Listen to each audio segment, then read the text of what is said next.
We heard everything, the orphan girls told the millionaire through the door, but when the door opens, they reveal a truth that changes everyone's life. Leave a comment telling me what you thought of this story with a rating from 0 to 10, and let me know which city you're watching from. I really want to know if you liked my story and get to know you better. So please subscribe to my channel to support my work. I'm counting on your help. The June heat in Columbus hadn't fully set in when Arthur Thompson parked his white pickup truck in front of the lot where he was erecting another commercial building in the city center. At 52, the Ohioan entrepreneur had transformed the small construction company inherited from his father into one of the most respected in the Ohio River Valley region. His graying hair and a face weathered by decades of work under the Midwestern sun told the story of a man who had built his empire brick by brick. On that Tuesday morning, Arthur was walking through the construction site, checking on the progress, when something unusual caught his eye. In the ornamental flower bed separating his property from the street, two small figures were sleeping, curled up among the hibiscus shrubs. He approached slowly and discovered twin girls who couldn't have been more than 4 years old. The children were dirty, with torn, soil-stained clothes.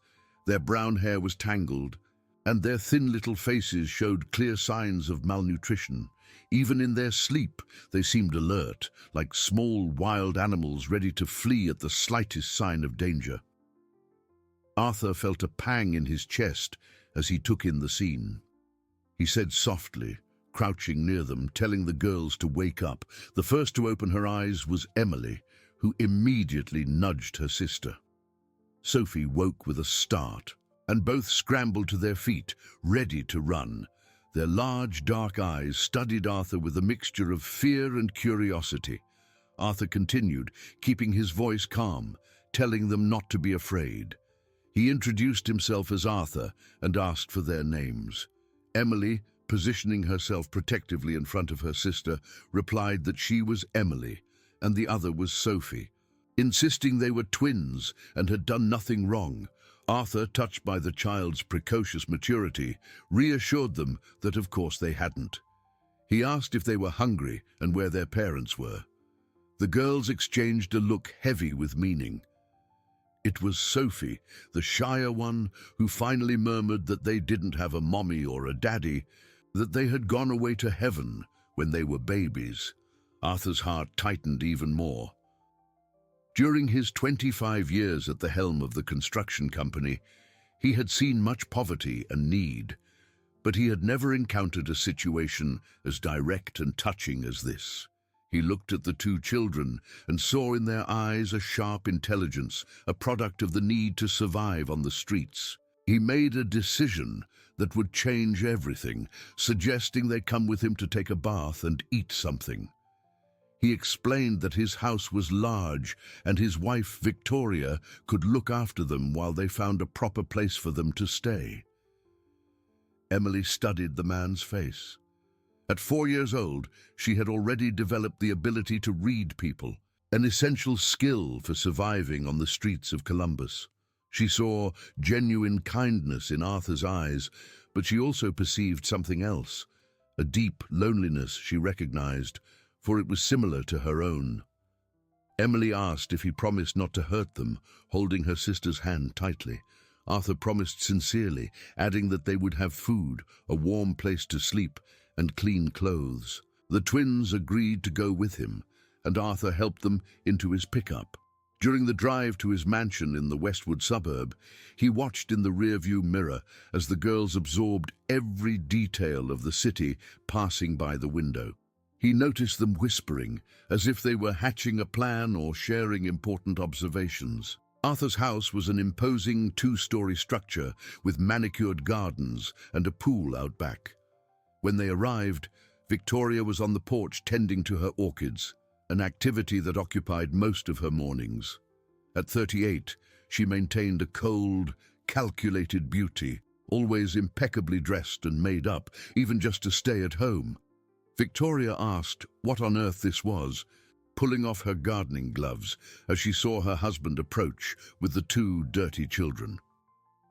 Arthur explained that he had found them on the construction site, that they were orphans and needed help, immediately noticing the expression of disgust on his wife's face. Victoria retorted, asking if he thought their house was a shelter and calling the situation ridiculous, stating they didn't have the means to care for children. Arthur insisted it was temporary, just until they found a suitable place for them, surprised by his wife's coldness. Emily and Sophie watched the argument in silence, but their attentive eyes caught every nuance of the conversation. They clearly perceived that the woman did not want them there, and that there was a tension in the marriage that went beyond their presence. Victoria finally relented, her voice laced with irritation, making it clear that she had no maternal instincts and that they were his responsibility. Arthur took the girls to the guest bathroom and asked the housekeeper, Mrs. Gable, to help with their bath and find some clothes that could serve temporarily. Meanwhile, he went to the bedroom to talk to Victoria. He asked why she was being so harsh with them after closing the bedroom door. Victoria, touching up her makeup in the mirror, replied that she didn't understand his sudden compassion, noting he had never shown interest in having children, and now he shows up with 2 street kids.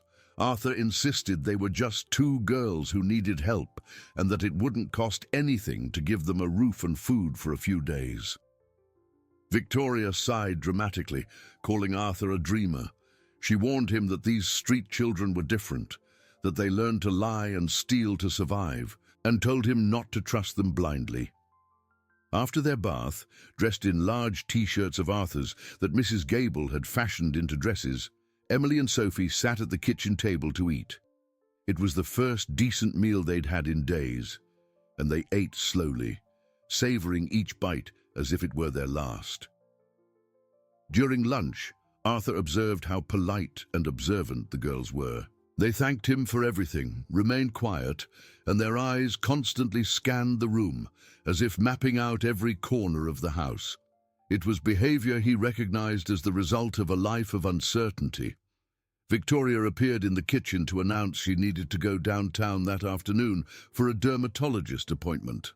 Arthur replied that it was fine, he would stay with them. After Victoria left, Arthur showed the girls the house and the yard, explaining where they could play and where they shouldn't go.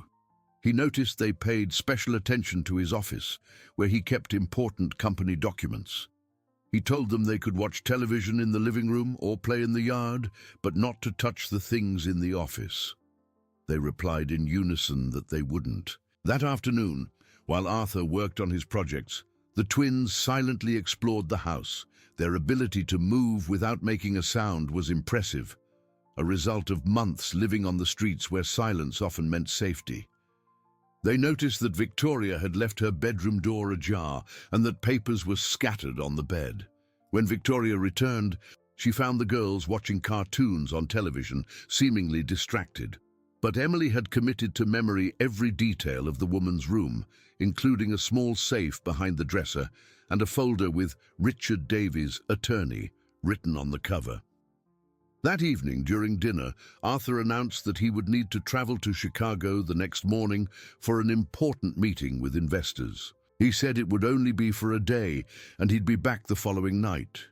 Victoria just nodded, but Emily noticed a strange gleam in her eyes, as if the news of the trip had pleased her somehow. The girl exchanged a meaningful look with Sophie, and they both decided, without needing words, that they would carefully watch everything that happened in Arthur's absence. As they prepared to sleep in the guest room Arthur had prepared for them, the twins whispered about their impressions of their first day in the house. There was something they couldn't identify, but it kept their survival instincts on high alert. The next morning, Arthur left for Chicago before 6, leaving detailed instructions for Mrs. Gable about the girls' care. Victoria remained in her room until she heard the sound of the truck driving away, then came down to the kitchen with a different energy than usual. Victoria asked Mrs. Gable, with a forced smile, to take the girls to play in the yard, explaining she needed to make some important calls. Emily and Sophie were led to the backyard, but the older twin had noticed the strange tone in Victoria's voice. While Sophie genuinely played with the garden flowers, Emily kept a keen ear on the sounds coming from the house. Around 10 o'clock, Victoria went into Arthur's office and began to rummage through drawers with precise movements, as if she knew exactly what she was looking for. She took out a folder with construction company documents and some papers containing her husband's signatures. Her hands trembled slightly as she photographed each document with her phone. Emily, who had convinced Mrs. Gable to let her come inside for a drink of water, managed to glimpse Victoria leaving the office with a tense expression. The girl pretended to be interested in the paintings in the living room, but her eyes followed the woman's every move. In the early afternoon, Victoria received a call that made her behavior change drastically.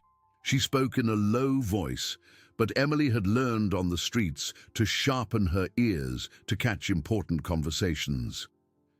She heard Victoria say that he had traveled early that morning, that she had the documents, and that the children wouldn't be a problem, just some little orphans he brought home from the street, and that the person could come over. After hanging up, Victoria went to the yard where the girls were playing. She told them she was having a work visitor that afternoon and that they needed to stay quiet in their room, stressing it was very important they not make any noise. Emily replied, "Yes, ma'am," but something in the urgency of the request made her suspicious. Around 3 o'clock, a black sedan parked in front of the house. Richard Davies got out of the car with a leather briefcase and a serious expression. He was a man of 45, elegantly dressed, with greying hair combed back and a neatly trimmed moustache that gave him an air of authority. Emily had positioned herself strategically at the bedroom window from where she could watch the visitor's arrival. When she saw Victoria greet him with a hug that was longer than appropriate for a professional meeting, her alarm bells intensified. She whispered for Sophie to come over, saying they needed to find out what was going on. The two girls crept silently down the service stairs they had discovered during their exploration the previous day. Their bare feet made no sound on the cold floor of the house. They approached the office door, which was just ajar, allowing them to clearly hear the conversation. Richard's voice, professional but laden with intimacy, asked if she had gotten the signatures they needed. Victoria, her voice revealing anxiety, replied that she had photographed everything. But Arthur was starting to suspect some financial movements and had asked about some payments he couldn't locate. Richard told her not to worry, that with those documents, he could finalize the transfers to the accounts in Nassau, and in a week, they would have enough liquidity to disappear without a trace. Emily felt her heart race. Even at 4, she understood they were planning to rob the man who had given them shelter. She looked at Sophie and saw the same recognition in her sister's eyes. Victoria continued, asking about the children, and noting Arthur seemed very attached to them. Richard coldly dismissed them as 2 street orphans, saying no one would believe their word against theirs. And besides, when the embezzlement was discovered, Arthur would have bigger problems to worry about. Victoria wondered aloud if they were being too cruel, mentioning Arthur had always been a good husband.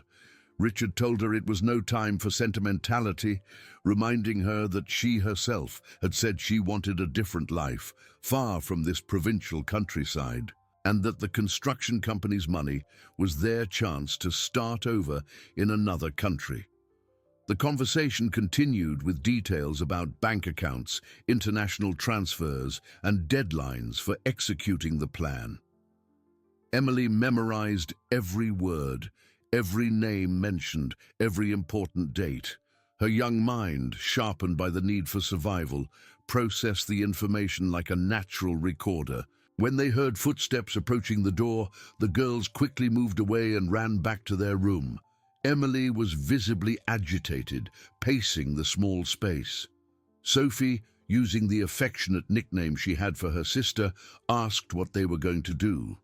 Emily, determined, replied that they had to tell Mr. Arthur when he got back, because he had been good to them and they couldn't let those bad people rob him. Sophie worried they wouldn't be believed, remembering the man said no one would believe two street orphans. Emily stopped pacing and looked directly at her sister, saying then they had to find a way to prove what they heard. For the rest of the afternoon, the girls pretended to sleep, while Victoria and Richard continued their meeting. Around 5 o'clock, they went to the master bedroom, and the twins heard the sound of the safe being opened. Victoria was removing documents and valuables she had stored there. Victoria explained her plan to say she needed to travel to Washington, D.C. the next day to resolve issues from her previous divorce, which would give her time to finalize the last transfers. Richard called it perfect, adding he would keep Arthur busy with fictitious legal issues about the company's expansion, and by the time they realized something was discovered, they would be long gone.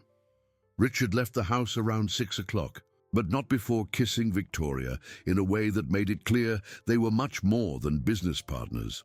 Emily watched everything from the window, etching every detail into her mind.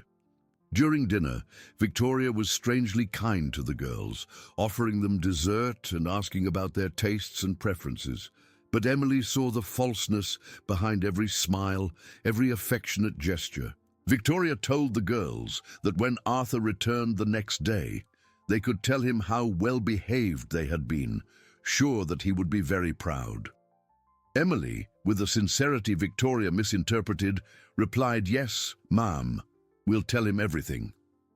That night, while Victoria believed the girls were asleep, Emily and Sophie whispered about their plan to warn Arthur.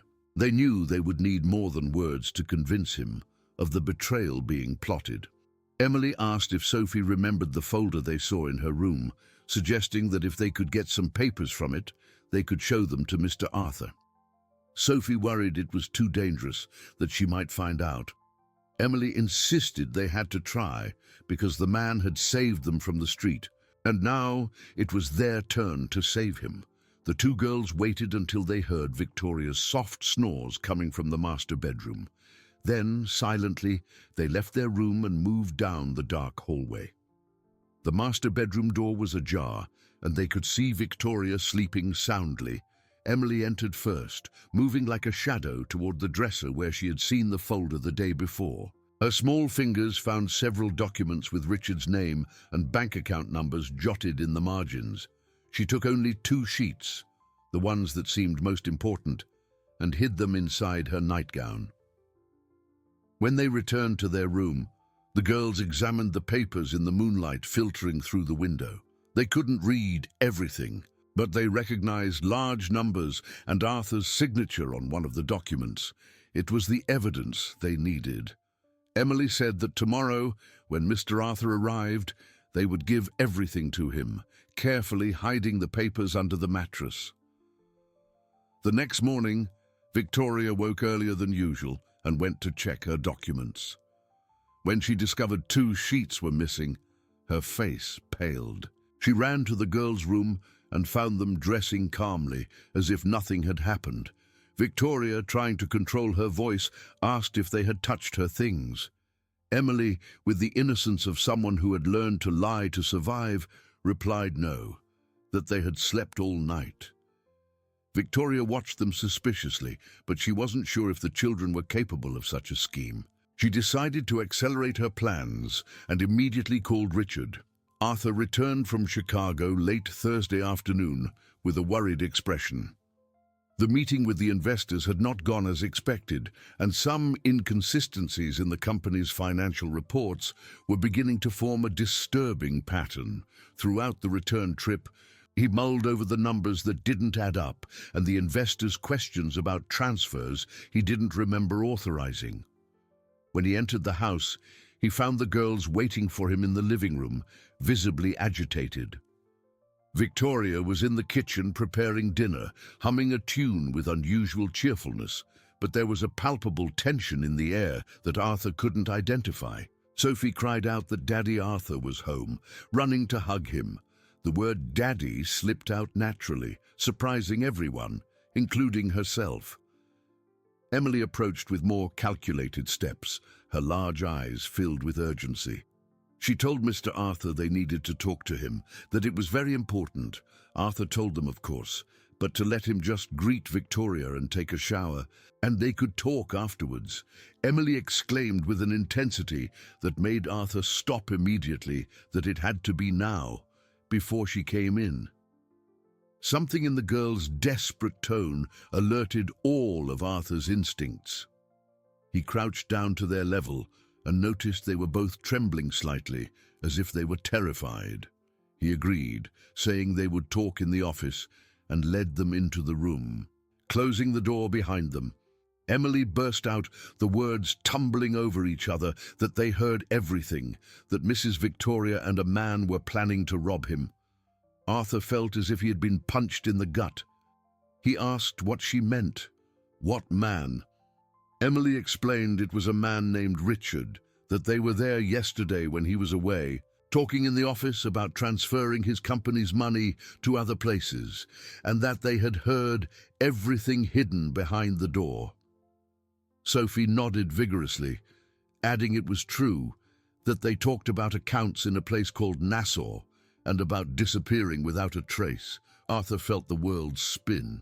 Richard Davies had been his partner for 5 years before they parted on friendly terms when Richard decided to open his own law firm. He was the one who handled all the legal aspects of the construction company and had broad access to the company's documents. He asked the girls if they were sure about what they were telling him, that it was very serious. Emily ran to the mattress in her room and returned with the stolen documents. She said they took them from her room, that they couldn't read everything, but his name was there and large numbers. Arthur examined the papers with growing horror. They were bank transfers authorized with his signature, a signature he had never made. He immediately recognized them as well-crafted forgeries. But forgeries nonetheless. One of them authorized the transfer of $2 million to an account in the Bahamas. He murmured, "My God," feeling his legs weaken, and asked how they got them. Emily explained that Mrs. Victoria took papers from his office yesterday morning, that she photographed everything with her phone. And then the man came, and they talked about how they were going to run away with the money. Just then, Victoria's voice echoed from the kitchen, announcing that dinner was ready. He looked at the girls, who were clearly terrified at the prospect of Victoria discovering they had told him everything. He told them in a low voice to listen carefully, not to say anything about this conversation to her, and to leave it to him, calling them very brave. During dinner, Arthur watched Victoria with new eyes.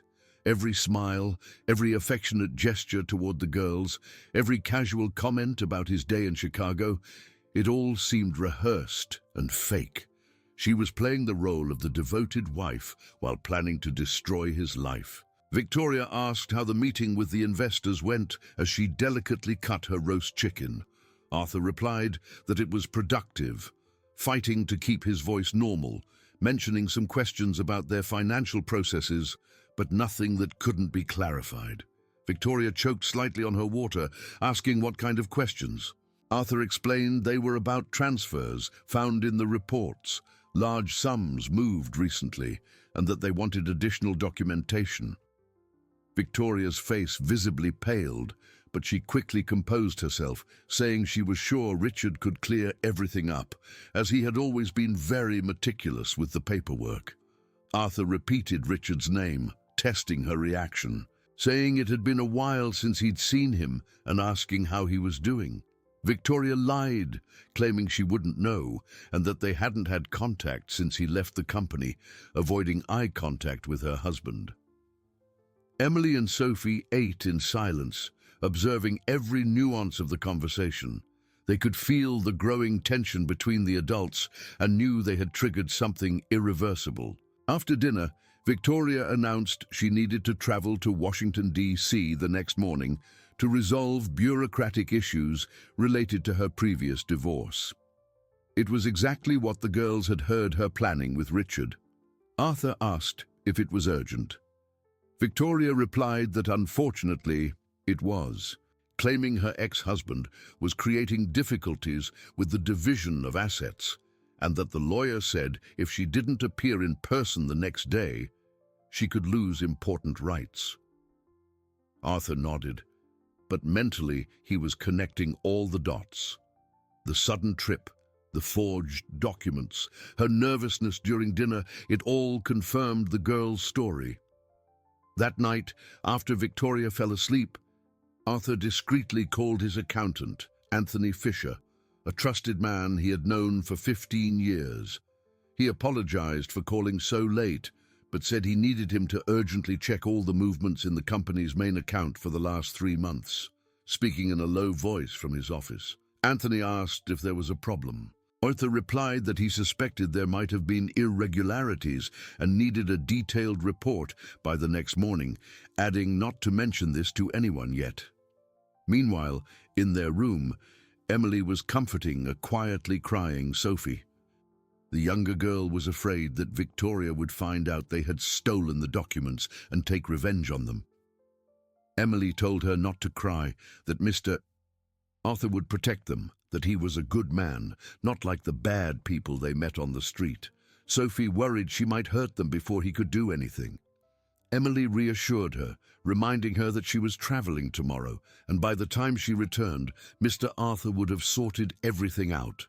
The next morning, Victoria prepared for her trip with unusual haste. She packed 2 large suitcases, claiming she might be away for several days if negotiations dragged on. She told Mrs. Gable to take good care of the girls and kissed Arthur on the cheek with a coldness he now recognized as pretense. He wished her a good trip as he watched her load the heavy bags into the car, asking when she planned to return. She said she wasn't sure and would call him when she had more information. As soon as Victoria's car disappeared around the corner, Arthur received a call from Anthony with devastating news. Anthony told him he needed to come to his office immediately, that he had found serious irregularities. $4 million had been transferred from the company's main account in the last 2 months. The authorizations had his signature, but the destinations were offshore accounts he didn't recognize. Arthur felt as if the floor had opened up beneath his feet. It was worse than he had imagined. He told Anthony to handle it with utmost discretion and that he was on his way. Before leaving, he knelt before Emily and Sophie, who were playing in the yard, seemingly carefree. But he knew they were paying attention to everything. He told them with emotion that they had saved his life, that without them he would have lost everything he had built over the years. Sophie, holding his hand, asked if he would be okay. He promised he would be, and that they would be too. Emily looked directly into Arthur's eyes and asked if he was going to send them away now that they had helped. The question broke his heart. These 2 girls, who had lived abandoned on the streets, still feared rejection after demonstrating their loyalty and courage. He said firmly, never, that they were part of his family now, forever. While Arthur headed to the accountant's office to begin dealing with the extent of the betrayal, Victoria was at the Columbus airport, not boarding a flight to D.C., but to Chicago, where Richard was waiting for her so they could proceed abroad together. She had no idea that her latest bank transactions were being traced, and that the 2 little girls she had underestimated had become the unexpected guardians of the man she had tried to destroy. 3 weeks after Victoria and Richard's escape, Arthur was in his office when he received a call that would change everything forever. The private investigator he had hired to track the fugitives had crucial information, but it wasn't what he expected. The investigator said over the phone that he had located Victoria and Richard in Uruguay, but that, during the investigation, he had discovered something about the girls that might interest him. Arthur, watching Emily and Sophie play in the yard through his office window, asked what kind of information. The investigator revealed they weren't just 2 random orphans, that Emily and Sophie Santos Thompson were the daughters of Hope Thompson, who had died 2 years ago in a work accident at a textile factory right there in Columbus, and that Hope was his cousin. Arthur dropped the phone. The last name he had never asked. The resemblance he had noticed in the girl's eyes to someone in his family, but couldn't place. Hope was his father's cousin's daughter, a distant relative he had lost contact with after she moved to the city. The investigator asked if he was still there. Arthur picked up the phone again, his hands trembling, and said he was, telling him to continue. The investigator explained that Hope worked in a clothing factory and lived alone with the twins in a small apartment on the east side. When she passed away, there were no close relatives to care for the children. They stayed in a precarious shelter for a few months until they ran away to the streets. He concluded that the girls were his family. Arthur hung up and stood still for long minutes, processing the information. The girls who had saved his fortune were his own blood relatives. Hope, the beloved cousin from his childhood who used to play with him at family parties, had left behind 2 daughters who had lived for months abandoned while he went on with his life, unaware of their existence. At that moment, Emily ran into the office with Sophie right behind her. She said, "Mrs. Gable told them he got an important call and asked if everything was okay." The word "daddy," which had become natural for them, now carried a completely new meaning. Arthur knelt and hugged the 2 girls, fighting back tears. He told them he needed to tell them something very important, leading them to the office sofa. He revealed that he had found out who their mother was. The twins' eyes widened. They had never spoken much about their parents, guarding those memories like precious and painful treasures. He said their mother's name was Hope Thompson, and she was his cousin, which meant they were his family, his blood nieces. Sophie began to cry, but they were tears of relief and joy. She asked if that meant they weren't just 2 girls he found on the street. Arthur said no, that they were his nieces, that they had been part of the Thompson family for a long time. He just didn't know where they were. Emily, always the more analytical one, asked the question Arthur feared: why he didn't know about them before. He explained that he lost contact with their mother when she moved to Columbus, and if he had known she had passed away and that they were alone, he would have come for them immediately. In the following weeks, Arthur began the legal process of adopting the girls. With confirmation of kinship through DNA tests and documentary evidence of their abandonment, the process was expedited. He also hired specialized lawyers to recover the money stolen by Victoria and Richard, who had been located and were facing extradition proceedings. The house, once quiet and formal, transformed into a real home. Arthur renovated one of the rooms so each girl could have her own space, but they preferred to continue sharing a room, claiming they were afraid of being separated after so many months of depending on each other for survival. Mrs. Gable, who had grown fond of the girls from day one, became a loving maternal figure, teaching them everything from basic household chores to their first reading lessons. Arthur enrolled the twins in a private school near home, where they quickly excelled due to their sharp intelligence and observational skills developed during their months on the streets. One evening, while Arthur was helping them with their homework, Sophie asked why Mrs. Victoria had done that to them. He explained that sometimes people make bad choices when they only think about themselves, but the important thing was that they were brave enough to do the right thing, even being so small. Emily added that they learned on the street that they had to take care of each other, and now they took care of him too.